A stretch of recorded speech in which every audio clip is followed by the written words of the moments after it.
Économie le Max sur i24 News. Bienvenue à tous. Au sommaire de cette édition, l'espoir de toute une île. On va revenir sur les promesses qu'a fait naître le rapprochement historique entre Cuba et les États-Unis. Gros plan dans un instant sur les secteurs qui pourraient profiter du dégel. Certains d'entre eux sont symboliques, les cigares et les fameuses voitures datant des années 50. Et puis nous irons aussi prendre le pouls du moral des Russes. Comment vivent-ils l'écroulement de leur monnaie? Commerce, tourisme, l'impact se fait évidemment sentir à plusieurs niveaux. L'inflation galopante va-t-elle miner l'ambiance de fin d'année? Reportage dans quelques minutes. Voilà pour les titres. Merci d'être avec nous. L'actu économique du jour à l'international pour commencer, marqué une fois de plus par l'intransigeance hier des monarchies du Golfe. Elles ne réduiront pas leur production de pétrole et elles excluent la tenue d'une réunion d'urgence de l'OPEP pour tenter d'enrayer la chute des cours. En revanche, les pays producteurs hors OPEP sont accusés d'avoir provoqué cette situation de surabondance de l'offre par manque de coopération. Les cours de l'or noir, on le rappelle, ont perdu quasiment 50% en 6 mois, grevés aussi par la faiblesse de la demande et le renforcement du dollar. Les Émirats et l'Arabie Saoudite sont tout de même confiants quant à une remontée des prix. Ce n'est pas un désastre, cela s'est déjà produit avant. Nous sommes juste face à une surproduction temporaire. Cette surproduction sera corrigée car le marché est solide. Le marché a besoin de temps. Même si dans 6 mois il n'y a pas de changement, nous resterons sur notre position. Nous ne savons pas ce qui va se passer, mais ce dont nous sommes sûrs, c'est que ceux qui ont les plus grandes capacités de production contrôleront le marché. Voilà, propos tenus lors de la 10e conférence arabe énergie. Et en parallèle de ces déclarations, aux États-Unis, le prix moyen de l'essence à la pompe a perdu 25 cents ces 2 dernières semaines. 2,47 $ le gallon de samplon vendredi, c'est un plus bas depuis mai 2009. Alors en gallon, on précise, c'est 3,8 litres. Une bonne nouvelle en tout cas pour le budget des Américains en cette période de fin d'année et de forte consommation. Un détour par Macao, la cité asiatique du jeu, des casinos et une visite riche en messages ce week-end pour le président chinois Xi Jinping. Message d'unité d'abord à l'occasion des 15 ans de la rétrocession de l'ex-colonie portugaise à Pékin. Comme Hong Kong, Macao profite d'un système plus libéral qu'en Chine continentale. Message aussi de planification économique. Xi Jinping souhaite que cette région diversifie ses revenus, encore trop dépendants des jeux d'argent. Nous continuerons de promouvoir la diversification de l'économie de Macao pour soutenir son développement. Il est important que Macao adopte une perspective globale, nationale et orientée vers l'avenir à long terme. Il faut des plans appropriés pour un développement économique et social équilibré à Macao. Voilà, les gros plans demain. Et sachez d'ailleurs que le chiffre d'affaires des casinos de Macao a atteint 45 milliards de dollars en 2013. C'est 7 fois plus que ceux de Las Vegas. L'Europe et la Grèce à la veille d'un 2e tour périlleux du scrutin présidentiel. Toujours pas d'issue en vue et par-dessus tout des accusations de tentative de corruption du vote. Hier, Antonis Samaras, le Premier ministre, a exhorté l'ensemble des partis à surmonter les désaccords pour éviter une dangereuse dissolution du Parlement. Mieux vaut, dit-il, finir des négociations sur la dette du pays avec les créanciers avant d'entamer une bataille électorale apte à faire paniquer les marchés. On écoute. Cette instabilité politique doit cesser. Nous ne pouvons pas mettre fin à une période d'incertitude pour immédiatement après en entamer une autre. Il est de notre devoir national de conclure d'abord les négociations avec nos créanciers, puis la révision constitutionnelle dans un climat calme et sûr. Puis, une fois à l'abri politiquement et économiquement, nous pourrons trouver la bonne période pour des élections, même vers la fin de 2015. Et puis en Israël, hausse du salaire minimum légal à 5 000 shekels par mois, 1 270 $ contre 1 075 jusqu'ici. Un bond de 19% qui profitera à plusieurs centaines de milliers de travailleurs à partir d'avril. Entre un quart et un tiers des travailleurs israéliens toucheraient aujourd'hui le salaire minimum. Cette décision du gouvernement survient peu après la publication d'un rapport qui montre que près de 19% des familles du pays vivent sous le seuil de pauvreté. Depuis quelques jours, Cuba rêve ouvertement de la fin du blocus américain qui remonte aux années 60. Le dégel des relations annoncé par Raúl Castro et Barack Obama en trouve la porte à la levée de cet embargo. Alors on s'attend à plus d'investissements pour la Havane, mais que va-t-il advenir des célèbres voitures anciennes devenues l'un des symboles de l'île? Comme d'autres secteurs, elles attisent déjà l'appétit des connaisseurs. Anthony Lesme.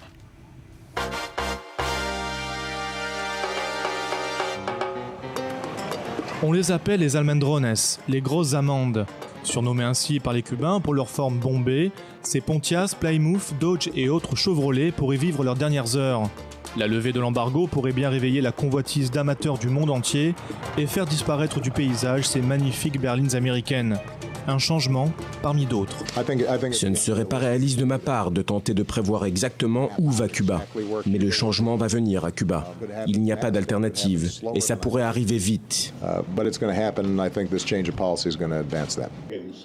L'optimisme de Barack Obama tranche avec celui des républicains, majoritaires au Sénat et farouchement opposés à lever le blocus sur l'île.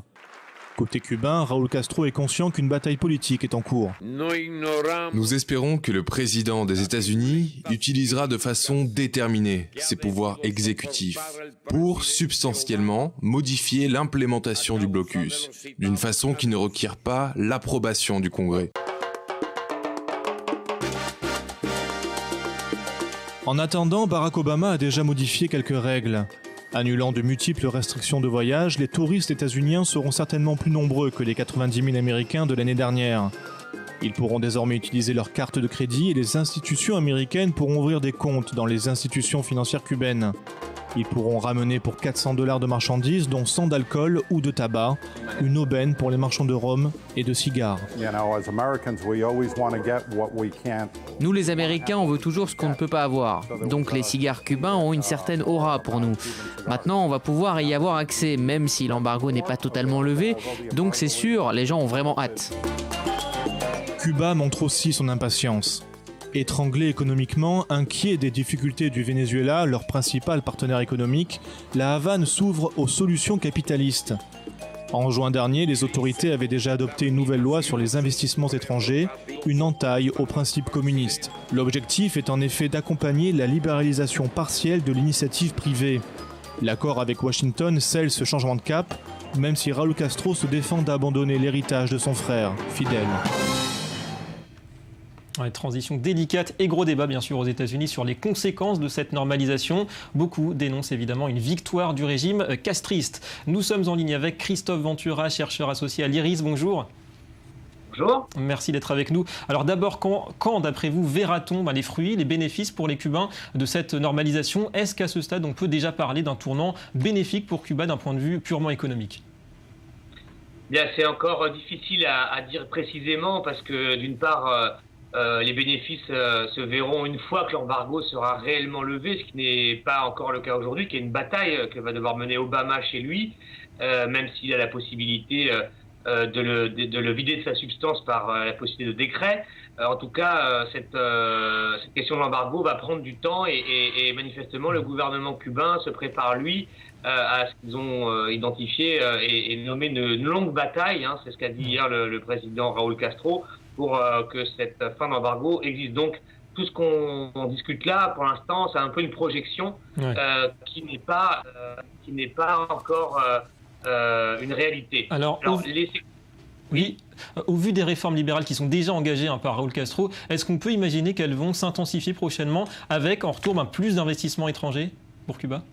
Alors effectivement, la loi sur l'investissement qui a été promulguée par le gouvernement cette année ouvre le marché cubain, certains secteurs, une libéralisation, mais quand même sous un contrôle important des autorités. On n'est pas du tout dans un modèle de marché néolibéral où rien n'est régulé. Au contraire, l'État suit de près l'évolution de la situation économique. Donc les secteurs vont augmenter. Ce qu'on voit venir, c'est le tourisme, évidemment, le tourisme de masse. La possibilité aussi que les flux financiers soient encore plus faciles, disons pour ce qu'on appelle les transferts de fonds conditionnés pour les Cubains de l'étranger qui vont pouvoir envoyer beaucoup plus d'argent qu'avant, qui vont être utilisés pour la consommation. Ça, c'est possible. On pense aussi à toute l'économie des services, la restauration, l'hôtellerie, l'artisanat. Tout ça va être certainement à l'ordre du jour, et aussi tout ce qui touche à l'immobilier avec des risques de spéculation, etc. Donc c'est ça qu'il faudra observer. On peut pointer, si vous voulez, les secteurs en question. Aujourd'hui, évaluer exactement comment ça va se passer, c'est un peu difficile. Ouais. Et est-ce que vous pensez que les difficultés actuelles du Venezuela et donc la chute récente des cours du pétrole, tout cela a directement poussé la Havane à accélérer finalement ce processus de rapprochement? En fait, ce processus, ça fait assez longtemps qu'il est en réalité qu'il a commencé. On peut même dater à 2009 avec les premières mesures d'apaisement d'Obama, et puis depuis un an avec ce qui s'était passé en Afrique du Sud, la poignée de main, les félicitations de l'administration américaine pour l'action de Cuba contre le virus Ebola en Afrique, tout à fait inédit, nouveau. Donc, si vous voulez, il y a à la fois un processus qui est quand même assez marqué depuis quelques années, qui a marché pas par pas, et puis là, la dernière année, une accélération, et évidemment, ce qui se passe dans la région, eh bien, en quelque sorte, fait partie des choses qui influent ou accélérer, et la situation vénézuélienne joue un rôle. Merci beaucoup Christophe Ventura pour toutes ces explications, avec peut-être aussi plus d'intégration régionale donc pour ce continent sud-américain. Allez, cap sur Moscou, et chacun s'en souvient, moins 20% mardi dernier pour le rouble face au dollar. On le sait, la monnaie russe a fait basculer le pays dans la panique. Elle a perdu la moitié de sa valeur depuis le début de l'année. Et conséquence immédiate, les Russes revoient leur budget pour leurs dépenses de fin d'année. Inquiétude, incertitude, difficile dans ces conditions d'aborder les fêtes autrement que dans l'austérité. Reportage sur place. Les guirlandes n'ont pas perdu de leur superbe, mais on ne peut pas en dire autant du moral des Russes. Cette année, les consommateurs regardent à deux fois avant d'acheter leurs cadeaux de Noël. Le rouble a perdu près de la moitié de sa valeur par rapport à l'euro depuis le début de l'année. Un cataclysme économique engendré par la baisse des cours du pétrole, dont la Russie est un grand exportateur, et par les sanctions économiques des États-Unis et de l'Union européenne. Monnaie dévaluée, budget très serré et incertitude des lendemains, de quoi plomber ces fêtes de fin d'année. Quand on fait les courses, on essaie de voir s'il n'y a pas des réductions ou des soldes.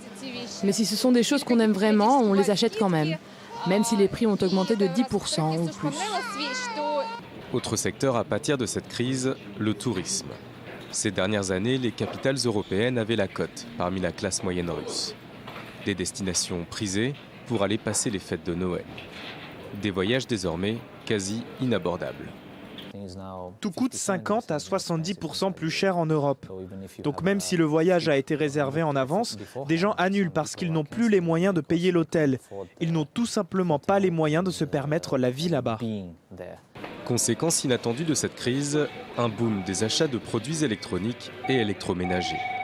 Les stocks de ce magasin sont presque épuisés, du jamais vu à cette époque de l'année.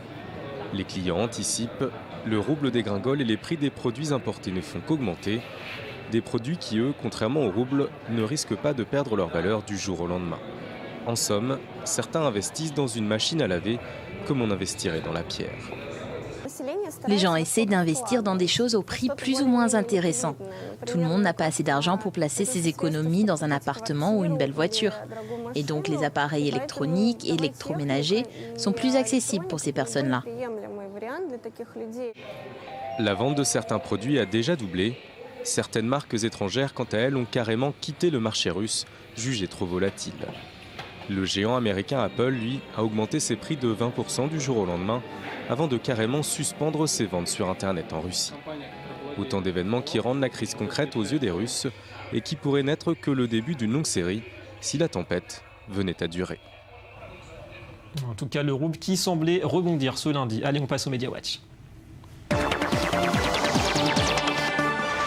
Airbus à la une de cette revue de presse, grand jour pour le consortium européen. Et bonjour Johanna Citruc. Bonjour David. Avec la première livraison ce lundi pour le tout nouveau A350. Exactement, après 8 ans de développement et plusieurs reports, Airbus a enfin livré son premier exemplaire de l'A350 à la compagnie Qatar Airways. Alors un appareil qui représente initialement un investissement de plus de 10 milliards d'euros et dont l'enjeu est de capter la moitié du marché des longs courriers, un marché qui représente plus de 1000 milliards de dollars.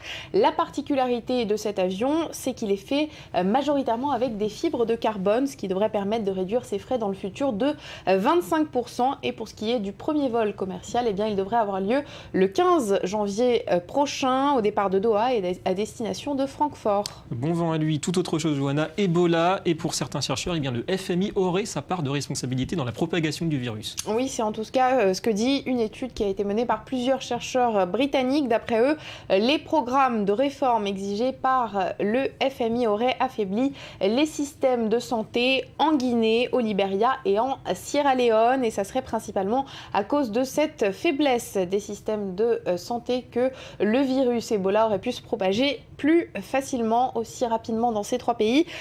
Trois pays donc d'Afrique de l'Ouest qui sont aujourd'hui parmi les plus touchés par l'épidémie. Mais face à ces accusations, eh bien, le FMI ne se laisse pas faire et il explique qu'il s'agit d'un malentendu, en fait, que l'organisation n'a jamais spécifiquement visé le domaine de la santé dans ses directives économiques. En tout cas, l'austérité n'a pas que du bon. Et puis la Russie, Johanna, une fois de plus, est de bien étonnantes saisies pour les huissiers. Oui, récemment, les huissiers se sont rendus en Sibérie pour récupérer 12 000 000 roubles, environ 200 €.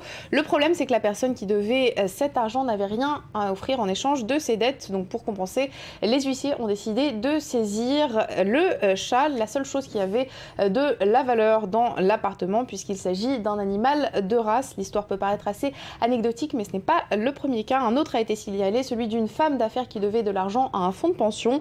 Ceci dit, elle a tout de même pu récupérer son chat après avoir remboursé ses dettes. On respire. Merci beaucoup, Johanna Citrucchi. À demain. À demain. Voilà la fin de cette édition. Merci à vous de l'avoir suivi. Économie Le Mag revient demain sur i24 News. Macao au programme, encore trop accro au casino. Et puis l'affaire Sony et un piratage qui coûte très cher. En attendant, l'info continue. Restez avec nous.